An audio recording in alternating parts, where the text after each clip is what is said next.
Hello everyone, welcome back to the channel. Today, we're diving deep into the frequently asked questions about the BIS exam. From cutoffs to skill tests, we've got it all covered. So stay tuned. As you all know, the BIS exam scorecards for various posts were published on December 20th. This has raised several doubts among candidates. Let's address them one by one.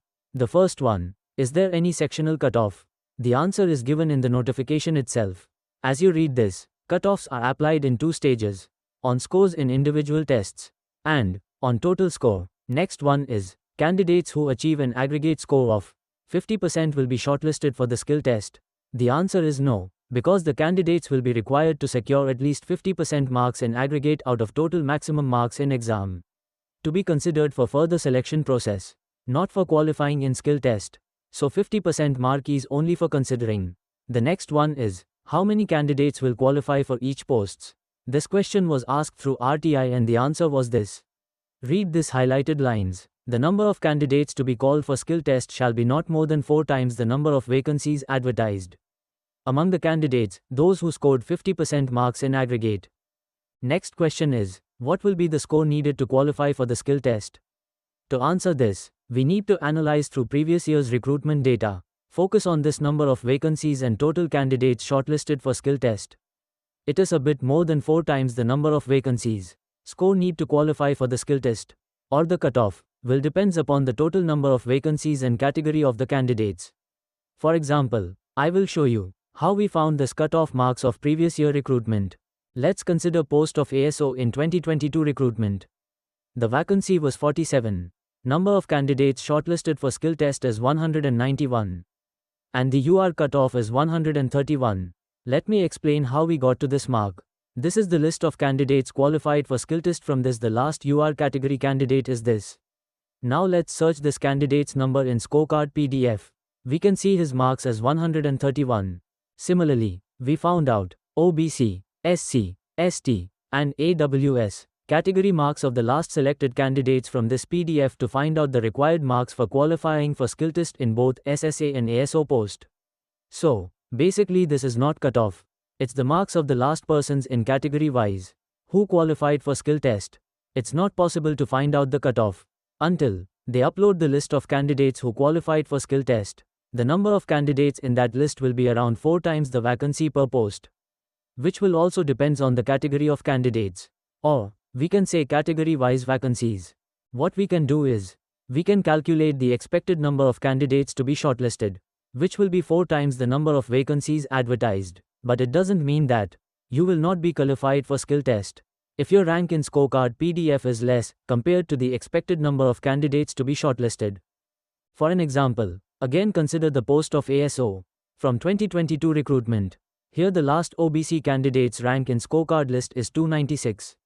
But 197 is the total number of candidates shortlisted for skill test. Still he has qualified for that. So the conclusion about the cutoff is, it depends upon the number of vacancies category wise.